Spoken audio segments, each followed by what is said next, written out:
Hi guys. Good afternoon, tanghali na eh.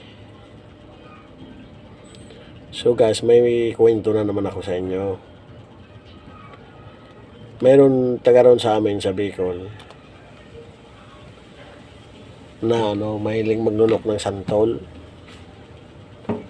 Tapos nakarami siguro nalunok ng santol. Tapos yan, after 1 week hindi na siya mapatay. Inabot na 1 month, hindi na siya mapatay guys.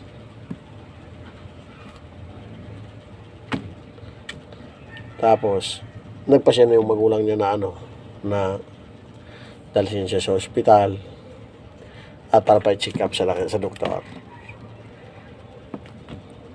Siya nung ma-check up ng doktor, kumuha ng power so yung doktor guys. Alam mo, natakot siya lalo. Bakit power so ang kukunin niya para yun ang naging reseta ng doktor?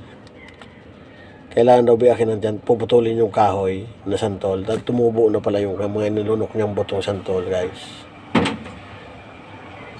So guys, sana nagustuhan nyo yung yung joke ko.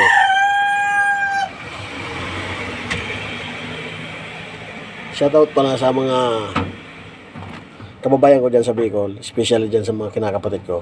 Si Igsong Arnel Bosillo,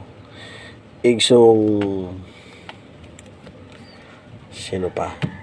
Igsong Jubin Ulikino. Shoutout. Si Paring Ronel Calmante. Shoutout sa Paring Ronel. Happy birthday. Yun lang guys. Thank you.